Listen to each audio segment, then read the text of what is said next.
அப்படின்னு சொல்லக்கூடியவர் துலா ராசியில் உட்காந்து நீச்சமாயிட்டார் அப்படின்னா நம்ம தந்தை மகன் உறவை பற்றி அந்த ஜாதகத்தில் பேசணுங்கிற அவசியமே இல்லை.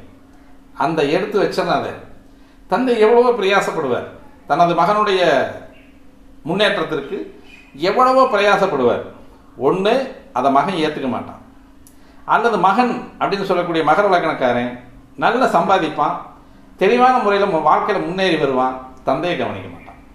இது ஸ்தான பலத்தில் இருந்தாலுமே ஒற்றை சூரியனாக இருக்காருன்னு கூட வச்சுக்கோமே, கூட புதனோ இல்லை சுக்கிரனோ இல்லை வேறு கிரகங்கள் எதுவுமே இல்லை, ஒற்றை சூரியனாக இருக்கும் பொழுதும் அஷ்டமாதிபதி அப்படின்ற அஷ்டமாதிபத்திய தோஷத்தை அந்த கிரகம் கொடுக்க மறுக்கும் பொழுதும், பொதுவாக சூரிய சந்திரனுக்கு அஷ்டமாதிபத்திய தோஷம் கிடையாது. ஆனால் மகர லக்னத்திற்கு அஷ்டமாதிபதி அப்படின்னு சொல்லக்கூடியவன் நீச்சமாகி 10ஆம் பாவம் என்னும் துலாம் ராசியில் ஸ்தான பலம் அடைந்து அந்த கிரகம் அந்த இடத்துல உட்கார்ந்துருந்தது அப்படின்னா இந்த ஜாதகருக்கு அரசாங்கத்தால் வரக்கூடிய சலுகைகள் மறுக்கப்படும் அப்படின்றதுல துளியும் சந்தேகம் இல்லை. அதே மாதிரி பூர்வீக சொத்து கிடைக்குமா? கண்டிப்பாக கிடைக்காது, வாய்ப்பே.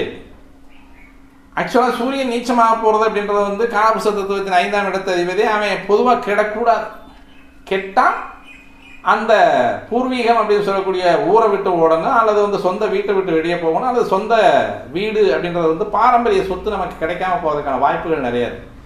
அவர் நீச்சம் ஆயிடுறார். இப்போ நீச்சமாகி பாதக வீட்டில் அமரும் பொழுது இது இந்த ஜாதகர் தனது உழைப்பால் நல்ல முன்னேற்றத்தை காணக்கூடிய ஒரு அமைப்பாக இருக்கும். சொந்த வீட்லேயோ சொந்த ஊர்லேயோ இருக்கக்கூடாது, வெளியே போயிட்டால் நல்லா டெவலப் ஆகிடும். ஆனால் இதே அடுத்த லக்னம் அப்படின்னு சொல்லக்கூடிய விருச்சிக லக்னத்துக்கு பார்த்தீங்க அப்படின்னா கர்மாதிபதியாக சூரியன் வருவார். இந்த கர்மாதிபதியாக வரக்கூடிய சூரியன் என்ன பண்ணுவார் அப்படின்னா மேசத்தில் உச்சம் ஆயிடுறாருன்னு வச்சுக்கோமே.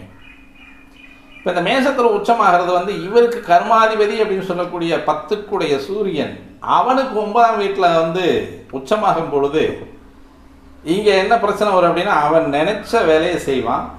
அரசாங்கத்தில் முதன்மை அதிகாரியாக உட்கார்றதுக்கான வாய்ப்புகள் நிறையா இருக்குது. ஆனால் இந்த ஜாதகர் பொதுவாக தெரிஞ்சுக்கணும், சூரியன் உச்சமாகக்கூடிய ஏன் சித்திரை மாதம் குழந்தைய பிறக்கக்கூடாது அப்படின்னு சொல்லும் பொழுது ஏன் நம்ம அதை ரொம்ப ஆராய்ச்சி பண்ணாமல் விட்டுறோம், அல்லது ஏன் பிறக்கக்கூடாதுன்னு பொதுவாக ஒரே வார்த்தையில் சொல்லி முடிச்சிட்டாங்க. சித்திரை மாதம் குழந்தை பிறந்தால் சீராக இருக்காது, சிறப்பு மிகுந்த ஒரு குழந்தையாக இருக்காது அப்படின்னு சொல்லுவாங்க. அவங்க பிற்காலத்தில் கஷ்டப்படுவாங்க அப்படின்னு சொல்லுவாங்க. சூரியன் உச்சமடைந்தால் தகப்பனார் அப்படின்னு சொல்லக்கூடிய உறவுக்கு இந்த ஜாதகர் வளர வளர வளர வளர தகப்பனாருடைய அந்தஸ்தை குறைக்கும்.